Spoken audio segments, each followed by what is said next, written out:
Fala galera, beleza? Sejam bem-vindos aí a mais um vídeo no nosso canal. O vídeo de hoje a gente vai trocar uma ideia sobre o SDIL, o fundo de logística da Rio Bravo barra Telos, né? É uma cogestão entre os dois. E vamos ver como é que tá o fundo, pessoal. Esse fundo que tem imóveis e localizações bem interessantes, porém ele tem aí um pontinho de atenção, um pontinho não, um pontão, né, de atenção no que tange a alavancagem. Eu vou explicar isso para vocês já já. Claro, não é algo que vai estourar agora, é algo mais para o futuro, mas fiquem com isso em mente, né? Beleza? Vamos lá. Para você que não é inscrito no canal, se inscreva, dá essa força aí, bora pra cima, galera. Tem muita gente que assiste e não se inscreve. Então, a gente tem alguns dados gerais aqui do fundo, uma taxa de administração e gestão barata, né? Bem em conta, bem em conta. É um fundo de 632 milhões de reais, é um fundo aí médio, digamos, né? Se a gente pegar fundos imobiliários como um todo, é um fundo médio, mas para logística acaba até sendo um pouco de um fundo pequeno, porque a gente tem vários fundos com mais de 1 bi, né? Enfim, um fundo antigão, lá de 2012, são 64, praticamente 65 mil cotistas. Alguns destaques, ele traz aqui, esse para mim é o ponto mais importante deste fundo, isso aqui ó, é o ponto mais importante deste fundo, que é justamente essa estratégia last mile. Isso aqui, pessoal, o famoso last mile que se comenta tanto em logística, são os imóveis que estão dentro do raio de 30 da região metropolitana, né, de uma capital e tal. Por que esse tipo de imóvel é tão importante? Porque é o imóvel do e-commerce, é o imóvel que lá o grande varejista, loja americana, Magazine Luiza, enfim, Via Varejo, etc.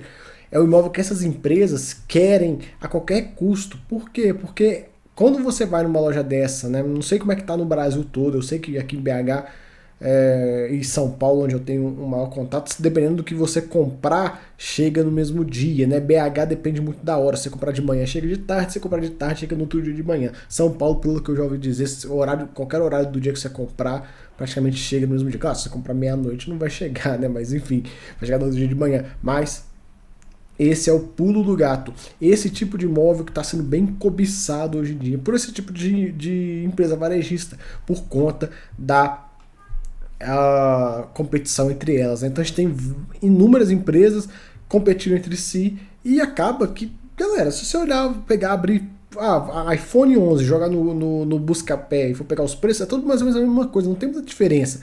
O que manda muito é frete e condição de pagamento. Então se o cara tem lá, a condição de pagamento praticamente todas são iguais também, né?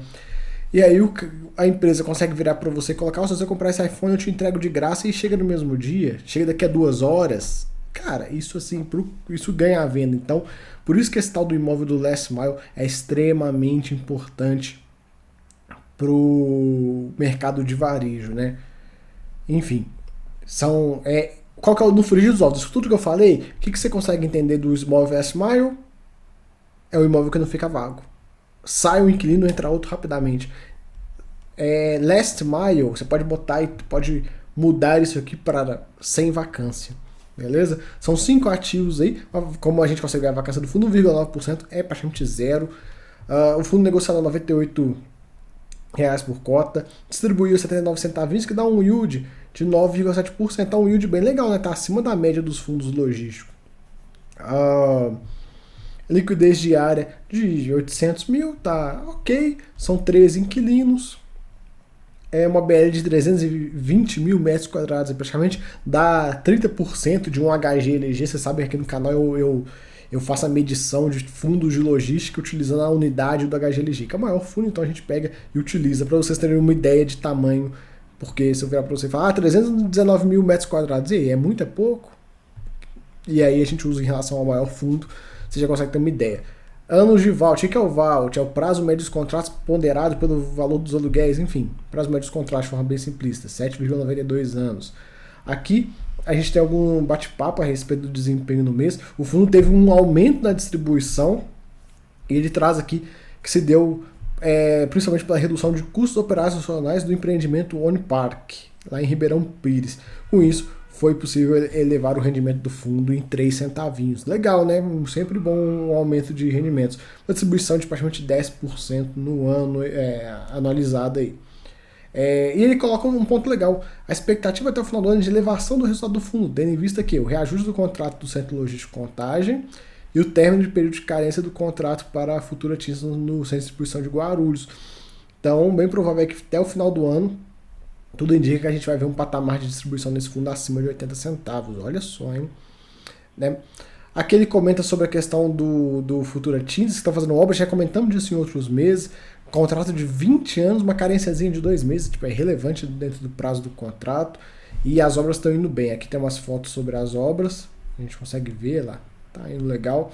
E aqui é o primeiro ponto de atenção. Esse fundo hoje tem uma alavancagem pequena, viu, pessoal? É mais ou menos 25% do fundo. Mas qual que é o ponto de atenção desta dívida? É aqui, a carência de amortização do principal. Ele tem carência no ano de 22 e 23, beleza, tudo bem. 24 começa, ele tem que amortizar 5,3 milhões de reais. E qual que é o risco para mim? É isso aqui, ó, disponibilidade de caixa. O fundo, hoje ele tem 7 milhões de caixa e ele tem uma obra a pagar, vai sobrar 5 milhões e 500. No ano de 24 ele tem que pagar 5,3. Aí você vai pensar comigo, mas falta muito tempo ainda, né? Pô, é só lá em 2024 e tal, não sei o quê. Ok, eu entendo esse ponto, mas e se durante 2023 o fundo não conseguir fazer nenhuma emissãozinha? E chegar em 23 e 24 tivesse a recessão global toda ali que se vem ventilando e vier de fato a acontecer e o fundo não conseguir emitir nem em 23 e 24? O que vai acontecer? Olha só em 25. Ele tem 2 CRIs, né? A dívida foi dividida em 2 séries. A primeira série tem uma duração muito curtinha, né? De 36 meses. Então o que vai acontecer? Vai chegar lá em 2025 e é um pagamento bullet. Então vai chegar lá em 2025, ele vai ter que amortizar 55 milhões de reais. Ele vai ter que ter 55 milhões de reais em 2025. E hoje o fundo não tem esse dinheiro, né? Foi até porque que ele fez essa operação. Mas é um risco. É um risco futuro, um risco, claro, está lá na frente, daqui a 3 anos e tal, em 3 anos e alguns meses também, né? Enfim, mas é uma coisa que você já tem que ficar em mente. Então, gostei até porque a gente não compra o fundo para ficar com ele 2, 3 meses, né? Você tá comprando por longo prazo e tal, gostou do produto, claro, você pode comprar, você também não tem problema nenhum com isso, em especular, comprar, achar que tá barato e comprar. Mas, para quem vai comprar, fala, eu quero carregar ele, gostei desse fundo de qualquer maneira, saiba que possivelmente lá em 24 ele já vai ter que começar fazer algum movimento em direção à emissão. Bem, tudo indica que ele já consegue fazer isso em 2023, mas é um risco que eu não posso deixar de mencionar aqui no relatório, até porque o relatório, vocês viram, o relatório de fundo de logística, pessoal, como um todo, são muito tranquilos, não tem muita coisa fundo de logística, mas quando a gente vê alguma coisa, como nesse caso, quando eu vejo isso aqui, eu tenho que comentar com vocês, o fundo vai ter uma necessidade de emissão nos próximos 2, 3 anos. Então fiquem ligados quanto a isso. Mas tem um ponto que é legal, que é o seguinte, que essa primeira série, a qualquer momento ela pode ser paga sem multa. E a segunda série a partir do 36º mês. Então vamos imaginar um cenário onde ano que vem ele passe o VP, fique numa condição de conseguir emitir. Cara, uma emissão de 45 milhões, que é essa primeira série aqui, 45, 50 milhões de reais, não é uma emissão grande para esse fundo, é uma emissão relativamente pequena, então dá para fazer, dá para ele aproveitar o momento e fazer uma emissão e já passar a régua nisso de uma vez e se livrar desse problema. Então, assim, é um problema que existe? Sim. É um problema que tem uma resolução, digamos, fácil? Sim. Porém, a gente tem que ver como é que o mercado vai estar no ano que vem e no próximo ano. Se o mercado zangar total, ficar numa situação bem ruim, acaba que o fundo fica numa situação delicada. Eu espero que ele consiga, assim, nesse caso, galera, nesse fundo, nessa situação que eu vejo que a gestão tem que ficar muito ligada. A cota passou o VP, chama a emissão. Não fique esperando, não dá mole. Chama a emissão, pede aí, 60 milhões de reais, cara, é uma emissão pequenininha. Fator de proporção vai ser tipo, pelo tamanho do fundo. Se você tem 10 cotas, você teria que dar uma cota só. Então, tipo assim, facilmente você conseguiria captar. Então, tipo, faz uma emissão pequenininha, né? Faz uma emissão pequenininha e aí já garante os recursos passa a régua nesse problema. Claro, não precisa pagar de uma vez, mas pode deixar o dinheiro rendendo. O caixa hoje rende bem. A dívida é uma dívida CDI mais 2%, não é uma dívida muito cara. Então dá para aproveitar esse dinheiro, deixar em caixa. Às vezes achar algum CRI, alguma coisa para botar esse dinheiro para ele render um pouquinho mais. E aí depois você desfaz a operação e vai lá e quita a dívida. Enfim, são opções que o fundo tem, mas, como eu disse, é um ponto de atenção que tem que ter para esse fundo, mas não é nada tipo, nossa, meu Deus, é o fim do mundo. Não, não é. Mas é uma coisa que a gente tem que ficar ligado, porque o fundo hoje tem uma alavancagem que ele não tem dinheiro. Ele não tem dinheiro para pagar essa alavancagem no longo prazo. Por exemplo, tem fundos alavancados, que é um exemplo de fundo alavancado que tem dinheiro para ficar bem tranquilo. TRXF tem mais ou menos, acho que se não me engano, 3 anos em caixa de amortização para as alavancagens dele. Então tá muito tranquilo. Esse fundo não, esse fundo ele tem aqui só esse ano de 24. Depois, meu irmão, não tem mais grana. Então eu espero aí que ele utilize com bastante sabedoria os momentos, que emita aí 50 milhões, 60 milhões, 100 milhões de reais que seja, desse dinheiro no caixa, até porque ele tem um fluxozinho de amortização aqui para os próximos anos, que é bom ele ter um caixa para conseguir bancar pelo menos uns 3 anos, né? Então ele vai lá, pô, ele tem que pagar 55, chega lá em 25, em vez de emitir só os 55 que ele tem que pagar, emite, sei lá, 80, paga os 55 e fica aí com 25 no bolso, que já vai dar 1, 2, quase 3 anos aí de sossego pro cotista no que tange o pagamento de dívidas. Então é interessante a gente ver isso. DRE dele, setembro, teve um resultado de 84 centavinhos, entregou 79 e no frigir dos ovos sobrou 5 centavinhos aí pro cotista. No semestre ele tem 12 centavos aí por cota para ir entregando para o seu cotista. Aqui um pouco da composição de resultados, né? Composição do rendimento aí. Ele teve uma antecipação, então a gente vê aí 3 centavinhos foram antecipação, então dos 5 que ele teve, 3 foram antecipação, então não dá para ele distribuir tudo, né? Ele tem que, senão ele fica lá na frente, ele fica sem. Mas ele botou 2 no bolso aí, então esse patamar de 79 é algo próximo de 81 centavos, que seria aí factível, tranquilamente factível do fundo entregar de forma recorrente. O patrimonial do fundo está em R$ 98,00 e o valor a mercado aqui também está bem próximo, olha lá. E um ponto, pessoal, que tem que comentar sobre o patrimonial desse fundo, que é o seguinte: essas dívidas têm carência de juros e amortização. Agora a gente vem de 3 meses de deflação, então são 3 meses que teve correção para baixo no valor dessas dívidas. Porém, a partir de agora, a gente vai ver inflação novamente. Então, o VP vai começar a cair. Entendam isso. Quando o fundo faz esse esquema de carência de amortização e de juros, geralmente os fundos fazem muito de amortização, de juros até que não fazem tanto, são poucos. Mas qualquer um dos dois que seja, entenda que vai cair no VP, porque vai aumentando a dívida, diminui o valor patrimonial do fundo. Então pode ser que esse patrimonial comece a cair, aí ele vai até criar um ágio artificial que fica fácil para ele fazer a emissão, né? Número de cotistas, cara, crescimento bem ruim, viu? Vou ser bem honesto com vocês.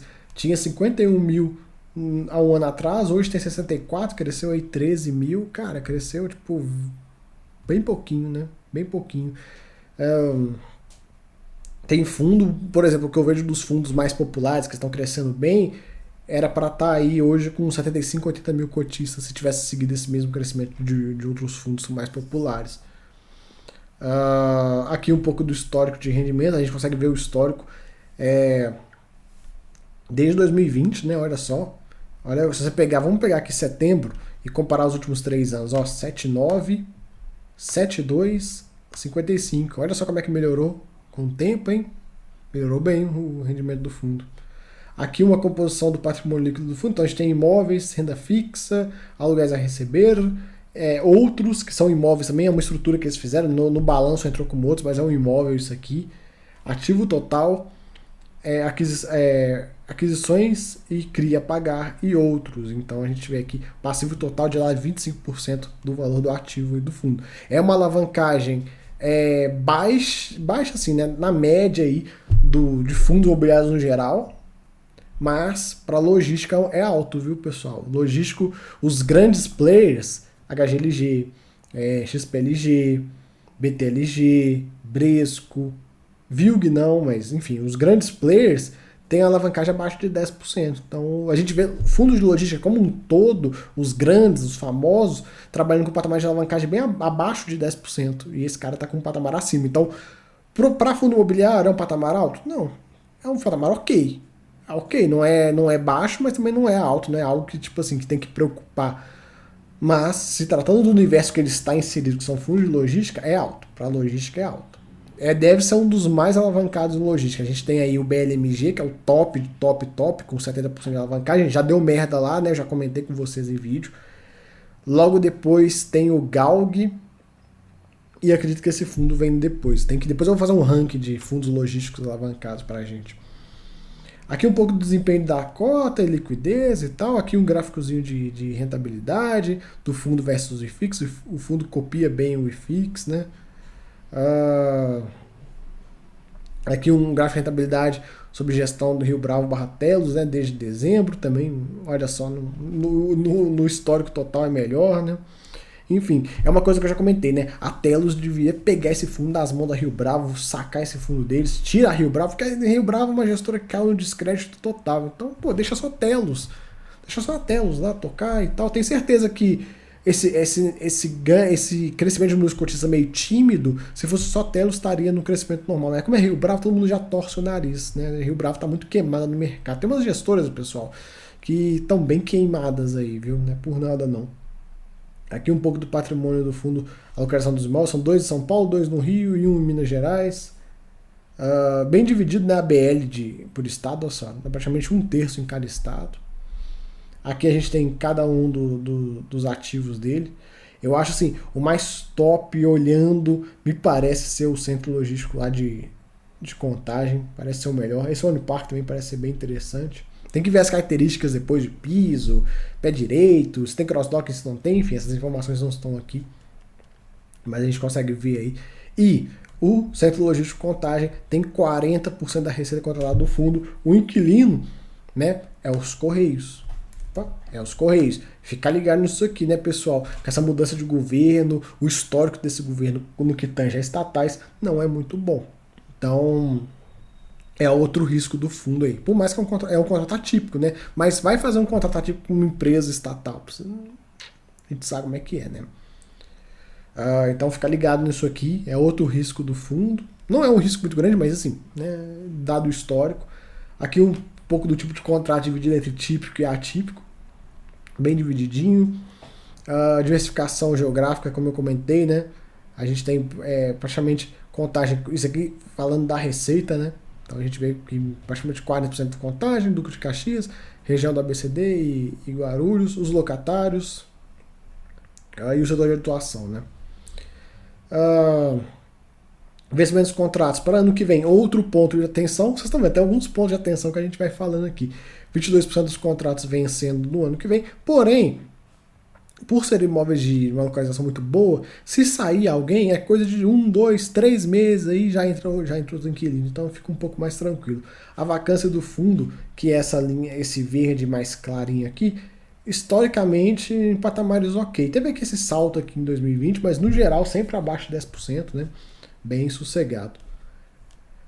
Aí aqui uma linha do tempo lá explicando como é que o fundo funcionou e tal, perere parará.